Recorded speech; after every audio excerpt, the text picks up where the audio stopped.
Chaque année, les duellistes n'attendent qu'une seule chose en début de saison, l'arrivée des Tinbox. Et oui, c'est le moment d'aller chercher les meilleures cartes des sets passés et c'est aussi le moment où les staples normalement baissent un petit peu beaucoup de prix. Mais cette année, je pense qu'on a beaucoup de choses à dire sur ces Tinbox avec un énorme changement, notamment, en tout cas, on va s'ouvrir ça ensemble avec Play-in, mon partenaire maintenant depuis plus d'un an. Vous pouvez, avec mon code Jeantony2024, avoir 50% de points de fidélité lors de vos achats Yu-Gi-Oh, Pokémon, Magic et tout ce qu'il y a sur leur site. Je vous mets évidemment tout en description et maintenant on va s'ouvrir ces nouvelles Tinbox. Si vous suivez l'actualité, vous savez que nous sommes en période d'inflation. Eh bien on est aussi en période d'inflation sur Yu-Gi-Oh et notamment sur les Tinbox. On a une stat qui est assez délirante, hein. Si vous vous souvenez bien avec les Tinbox, hein, je vous sors celle de 2019 notamment, mais on a petit à petit augmenté en termes de total de cartes, hein, puisque en 2020 on était à 249, 2021 c'est 258, 2022 c'est 275, 2023 283. Est-ce que vous savez combien on a de cartes là-dedans? Eh bien on en a 400.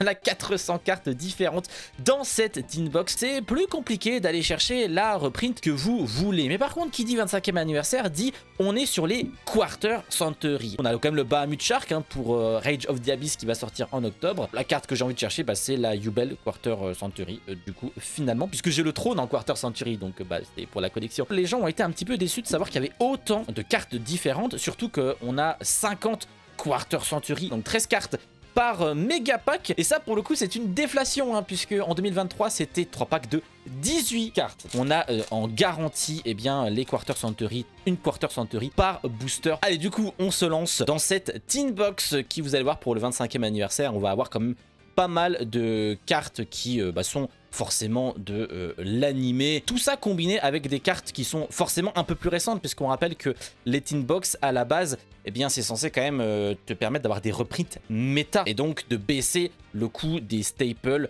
sur le marché de l'occasion. Donc les communes, c'est jamais trop intéressant dans une Tinbox.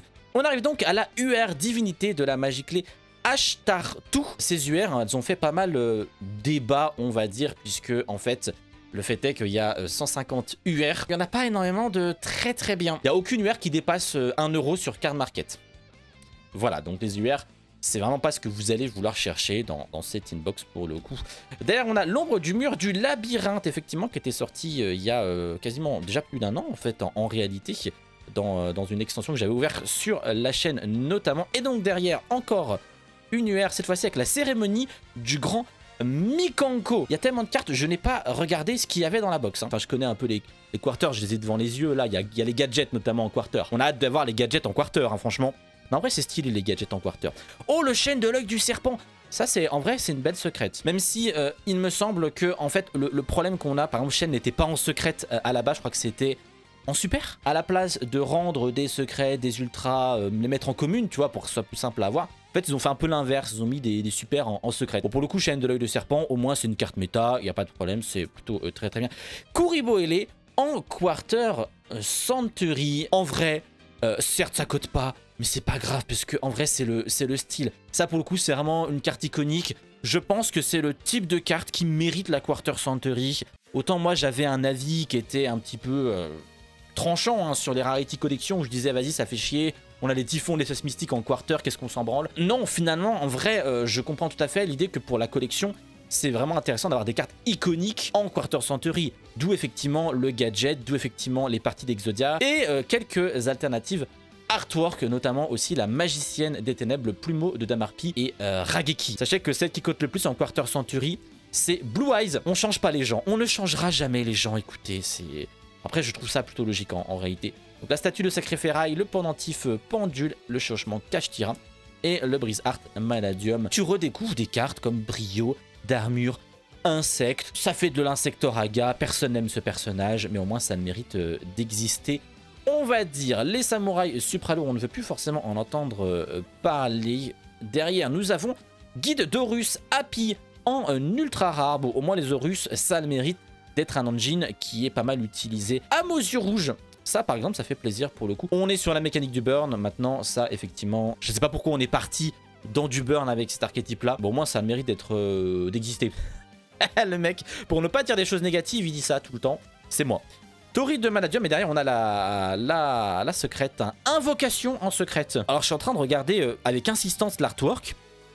Bah je le connaissais pas, cet artwork en vrai de invocation. Donc bah je prends. Et derrière la quarter, c'est renoncer Anima. Écoutez bien, c'est l'une des meilleures quarters, je dirais, en termes de cote, hein, bien sûr. Hein. Mais en fait, quoi qu'il arrive, c'est une carte qui est utilisée. C'est une carte qui est présente dans les extra dettes, le renoncer Anima. Pour le coup, moi, je suis content du Kuriboh LA, même si ça coûte pas des masses. Mais renoncer Anima, là, c'est une très très bonne quarter. On peut difficilement avoir bien mieux. Or, forcément, mais ça c'est normal, la Yubel, avec Yubel qui a remporté les Worlds, Yubel, Finsmith, il n'y a pas très longtemps. Pas de Finsmith d'ailleurs, j'ai l'impression, là, dans les quarters. Et bon, après, c'est peut-être un peu trop récent pour qu'ils en rééditent déjà. Je sais pas traditionnellement, en fait, combien de temps la carte doit avoir existé. Sans doute plus de 6 mois quand même, avant qu'elle soit rééditée dans une tin box. Le Burning Dragon en UR pour aller avec, eh bien, je pense que c'est le deck de Jack Atlas. Oh, comment ça se prononce? Kitty Tail, la bête mystique de la forêt. Mirvura, est-ce que c'est pas toi qui aimais ce genre d'archétype là, les bêtes mystiques avec les Melfi et tout? Invention Manadium. Eh bien, avec mes reflets dorés comme ça, je peux vous dire, elle est belle. Vous n'avez pas les mêmes reflets que moi, mais les reflets dorés, c'est très beau. Et derrière, nous avons la secrète réglage avec donc l'alternative artwork. Du coup, qui est bien meilleur en fait, hein, parce que réglage de base, franchement, c'est une espèce de harpe un peu basique. Je dois vous avouer que c'est pas non plus dingo en termes d'artwork. Là, effectivement, c'est cool. On a le Junk Synchrone, on a bah, du coup un moteur, donc on est plutôt bien. Oh, le tyran dragon rouge Arc-Démon en quarter Century, et bah oui. Et ben oui, et ben en vrai, pour l'instant, j'ai des bonnes quarters. Hein, parce que tu pourrais avoir des quarters Osef. Je trouve pas que ça soit une quarter Osef suffisamment iconique avec Jack Atlas pour mériter cette rareté là et pour aller dans le classeur des quarter Century. On aura eu tellement de quarter Century maintenant parce que ça fait quoi? Ça fait en vrai les anniversaires chez Konami, c'est pas 1 an, c'est 1 an et demi voire 2 ans, tu sais. Donc je pense qu'on peut vraiment se faire des superbes classeurs Quarter Century. Et je pense que c'est ce que je me ferai un jour. Allez, je me suis ouvert 3 autres boîtes, comme ça on sera plutôt tranquille. Par contre, je me posais la question, vu qu'on est sur ce système-là avec un énorme set de cartes réparties dans des gros méga packs, est-ce que vous préférez ce système qu'on a aujourd'hui, ou alors le système qu'on avait à l'époque, notamment sur des boîtes comme celle-ci, la boîte de Crow pour 5-10, mais ça marchait pour toutes les autres boîtes, où à l'époque, en fait, tu avais donc... eh bien, tes boosters, mais directement les boosters avec les extensions, donc Ancienne Prophétie, Crise Écarlate, Rage des Guerriers, etc. Où du coup, c'était strictement les mêmes boosters répartis dans une tin box avec donc une carte secrète rare. Et en bas, oui, tu avais en plus des petites sleeves qui étaient plutôt sympas avec un spérateur de deck. Est-ce que vous préférez ces versions-là? Parce que finalement, ça n'encourageait pas vraiment la réédition, donc les cartes avaient toujours, on va dire, la même valeur sur le marché de l'occasion.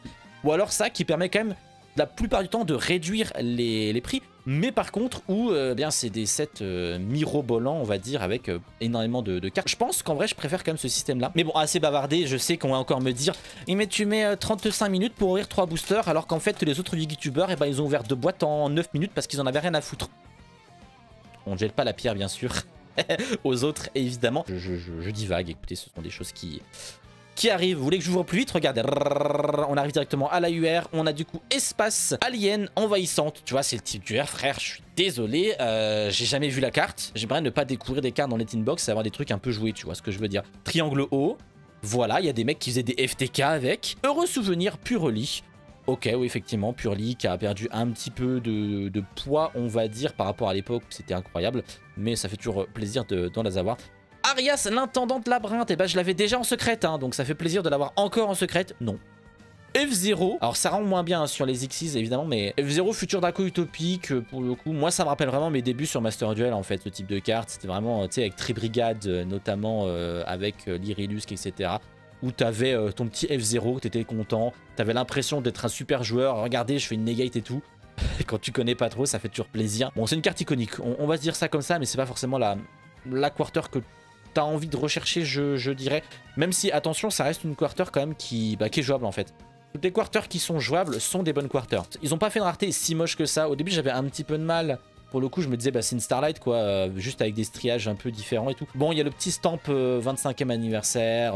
Il y a un cachet quand même, surtout qu'on l'aura plus jamais normalement ce stamp. Je pense que pour le 30e anniversaire, ils feront pas la même chose, j'espère. Donc, préveneur des secours, As en nuaire, Turpin.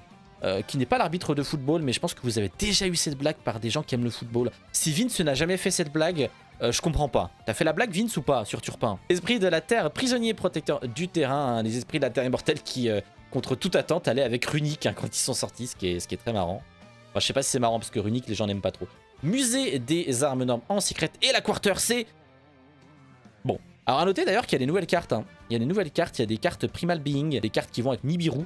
Notamment, je ne sais pas si on les aura parce que le problème c'est qu'elles sont dans les 400 cartes. Bon après les gens vont acheter à l'unité donc voilà, mais beaucoup de gens vont acheter à l'unité. Allez-vous acheter à l'unité ou allez-vous quand même essayer de vous faire plaisir avec ces petites tin box qui ressemblent un petit peu à de la Rarity collection, c'est-à-dire du full casino encore plus que d'habitude parce que c'est des cartes que tu as déjà. Tu veux juste avoir une rareté belle. Tu le prends pas quand tu cherches une carte en priorité. Quand tu cherches une carte en priorité, vous le savez maintenant, vous allez sur Play-in acheter des cartes à l'unité ou vous allez sur ma boutique Card Market. Oh, cliquez Echo.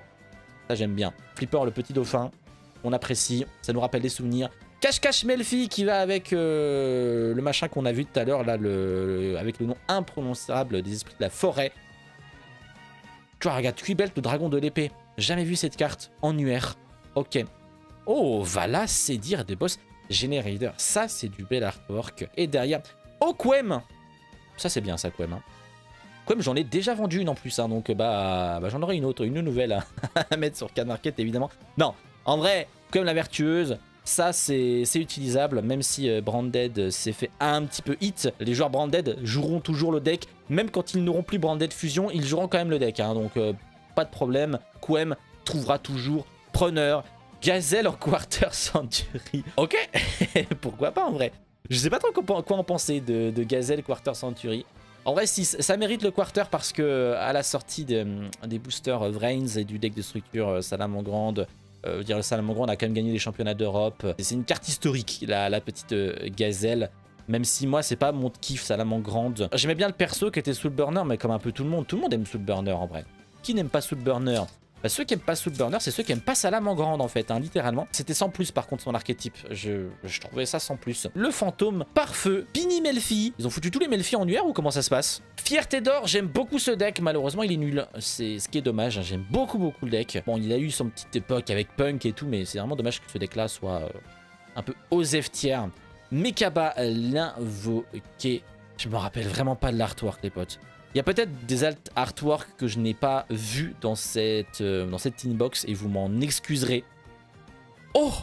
Ouverture des portes! Super quarter ça! Oh là là, l'ouverture des portes qui vient de passer en limitation à 1 sur le TCG. Et malgré ça, Yubel qui... Bon, en même temps, Yubel a gagné les Worlds, mais il y avait l'ancienne banlist, donc on peut pas encore juger. Je vais aller me diriger directement sur un site bien connu pour aller voir un petit peu si l'ouverture a un petit peu, eh bien, de cote. Et j'ai l'impression que non. Mesdames et messieurs, 1 €. Après, c'est les Français qui se mettent en dessous du prix des Anglais. Les Français, ils ont rien compris. Ils ont pas compris qu'en fait, les cartes françaises, elles cotaient plus que les cartes anglaises. Il y a rien qui cote, hein, j'ai l'impression, à part le Blue Eyes et la Magicienne des Ténèbres. Allez, c'est maintenant. C'est le moment que l'on attend. On veut du DM, puisque visiblement, il faut du DM pour que ça cote. Alors du coup, forger un nouvel avenir, ce n'est pas du DM, c'est du Vrains. Donc on aime bien Vrains, mais voilà. On l'a déjà eu, c'est dommage d'avoir des doubles dans 400 cartes, pour le coup. Manadium, ok. Oh bah tiens, une nouvelle carte, Theia, l'être primitif. Eh bah c'est cool, eh bah c'est très cool de l'avoir sur les 400 cartes. Eh bien, découvrons son effet pour ceux qui ne l'auraient pas découvert. Durant la main phase, vous pouvez sacrifier des monstres dont le niveau total est égal à minimum 11. Invoquez spécialement cette carte depuis votre main, puis si vous ne contrôlez aucun autre monstre, on peut détruire un monstre sur le terrain avec la plus haute attaque. Et donc ça, les gens n'avaient pas trop compris globalement comment ça se passait. Les gens pensaient que ça marchait un peu comme Nibiru en mode l'adversaire, il a des monstres de minimum level 11, hop, on l'invoque comme ça. Mais en fait, non, pas du tout. On sacrifie nos propres monstres. Donc en fait, en gros, c'est un peu un contre Nibiru, c'est-à-dire que tu te fais Nibiru, tu as un gros token sur ton terrain, et bien à la place de finir sur un token de merde, t'invoques Theia en sacrifiant le token, tu peux détruire le Nibiru en face parce qu'il aura sans doute la plus haute attaque. Et ensuite, eh bien, vous avez aucun joueur ne peut invoquer normalement et ou spécialement plus de 4 fois par tour tant que cette carte est fast recto dans la zone monstre. Donc vous avez en plus un petit lock du côté de l'adversaire qui va devoir se débarrasser de Theia en 4 invocations pour ensuite pouvoir bien redébloquer ses autres invocations. Donc Theia l'être primitif Eh ben, je suis très content de l'avoir eu parce qu'effectivement, ça va être assez chaud de le choper sans l'acheter à l'unité. Premier mouvement solo, effectivement, quand on pensait que l'engine Melodius allait être un engine ultra craqué, tout le monde recherchait des premiers mouvements solo, donc c'est plutôt logique qu'elle soit rééditée. Bon, elle est en quarter pour le coup, donc pourquoi pas, je sais pas si vraiment elle le méritait, mais ok. Et je suis encore extrêmement lent. De toute façon, vous allez skip jusqu'à voir les quarters, bande de petits coquins, je vous connais. Mais n'hésitez pas à cliquer sur le bouton hype juste en bas de la description, s'il existe, hein, parce qu'il va bientôt exister. On aura un bouton hype sous les vidéos où vous pourrez cliquer dessus, ça vous coûtera des points, mais c'est pas de l'argent, c'est juste que vous avez un total de points à dépenser par mois. Et donc ça me met ma vidéo en avant. T'imagines un peu? Il faudra le faire, hein. Quand vous aurez ce bouton directement, vous cliquez dessus. Encore un double, ça fait vraiment très mal. Pour le samouraï supra lourd à l'époque où c'était fort. Esprit de la terre servant Géo. Derrière nous avons le corridor des ténèbres en secret. Et ben, c'est Osef, hein, pour le coup, en termes de secret. Ok. Force d'astral, magie en plus. C'était un petit ok de ma part, hein, vraiment, j'ai pas été très convaincu. Mais est-ce qu'il y a plus iconique dans Zéal que ce type de carte? Tu vois ce que je veux dire? Force astrale, magie en plus, est-ce qu'il y a plus iconique dans Zéal? Je pense pas, hein. Enfin il y a Utopie bien sûr, en plus iconique, on est d'accord. Pour moi c'est vraiment l'une des cartes les plus iconiques. Donc moi c'est une carte qui me va vraiment bien. Je l'avais déjà, certes, mais pas en quarter du coup. Donc très bien. Mais pas de DM en quarter. Donc là maintenant, pour compléter un peu le set, c'est du quarter DM qu'on veut. La terrain de Purely, l'Omniblindé Xyz avec Rage of the Abyss qui va bientôt sortir en octobre. Et donc forcément, tout ce qui est Shark Xyz, ça va nous servir évidemment. Ça je l'avais déjà, encore un double, ça fait pas du plaisir. Sarcophage du roi, je ne l'avais pas eu dans le booster Horus. Donc je prends en secrète. Oh, du DM. Ok, du DM, là, le bras droit de l'interdit. J'ai failli dire la jambe droite et vous auriez vraiment rigolé, hein, pour le coup. Ça, pour le coup, je pense qu'elle cote un petit peu. Je pense que les gens vont rechercher les parties d'Exodia de cette inbox. Je crois que c'est la seule que j'ai en Lost Art. J'ai un des deux bras en Lost Art, mais je sais plus lequel. C'est peut-être le bras droit, donc je l'aurai aussi en quarter sans théorie. Je pourrais les mettre côte à côte. En vrai de vrai. La magicienne des ténèbres avec l'alternative artwork, je prends tous les jours. Je prends tous les jours. Alors pas dans le sens où vous voulez le comprendre, d'accord? Je prends, c'est-à-dire je veux bien la carte. Je prends aussi les gadgets. AMP, mais un AMP qu'on a quasiment jamais utilisé. Oh, butin du péché. Urgence. Le féroce Astra Loud avec les Visas Star Frost en niveau de secret. Et au niveau de la quarter, c'est 2006 malheureusement. Ça va être le Dinoluteur Pancraceratops. Alors malheureusement, je dis ça malheureusement. Je pense quand même, si je regarde un peu les cotations, que ça reste une carte qui peut aller chercher l'euro, hein, l'euro symbolique bien sûr. Effectivement, ça va chercher même plus que l'euro symbolique. Par contre, j'ai vu un truc, le bras gauche de l'interdit cote beaucoup plus que le bras droit de l'interdit. Pourquoi? Préférez votre bras gauche à votre bras droit? Je sais que ça n'a aucun rapport, évidemment, je le sais très bien, mais ça m'interpelle, tu vois. Pourquoi il y a des mecs qui se sont dit, tiens, je vais mettre plus cher le bras gauche plutôt que le bras droit. Je ne suis pas dans la tête des collectionneurs, je ne suis pas dans la tête des revendeurs et je ne suis pas, si un petit peu quand même, mais je ne suis pas dans la tête des acheteurs. Allez, c'est le dernier booster avec stockage et pod, on dirait une carte des artworks à la style Duel Masters pour le coup. Quasimolor, Osef, confinement, on ne veut plus en entendre parler de ce mot. Berformet aux grandes ailes, ça reste une carte utilisable dans les decks rogue. Et au niveau de la quarter, eh bien c'est hommage torrentiel. C'est une carte mythique, hommage torrentiel, même si inutilisable quasiment aujourd'hui. Enfin non, je vais pas dire inutilisable parce qu'on va toujours me dire mais si, moi je l'utilise dans mon deck en fait, tu peux pas comprendre, moi je suis trop fort et tout. En termes des quarters, on aura eu donc l'hommage, le Pancraceratops, le bras droit, Astral, premier mouvement, ouverture, la gazelle, Ido, le F0 qui cote aussi pas mal, j'ai vu, le tyran Kuriboile et renoncer Anima. Cette carte, c'est celle qui cote le plus dans celle que j'ai eu le renoncer. Dommage, pas de Blue Eyes qui cote beaucoup trop cher. Et pas de Magicien des Ténèbres avec l'alternative Artwork. Mais pour le coup, moi je suis globalement content. Il me reste 2 Tin Box, mais je pense que je vais les garder peut-être pour les faire gagner lors des tournois que je vais organiser. Je suis satisfait overall. Pour ceux qui se demandent où j'étais passé ces dernières semaines, bon, c'était un petit peu compliqué personnellement, mais on va recommencer les vidéos, ne vous inquiétez pas, surtout avec Duel Links et le nouveau monde. Mais si vous aimez les ouvertures TCG, n'hésitez pas à aller voir ma playlist. J'ai notamment ouvert la dernière display nostalgique de Konami. Et également, n'hésitez pas à aller voir mes derniers decks sur Duel Links. Il y en a un qui sort extrêmement bientôt. Cela tout ça, à la prochaine. Ciao.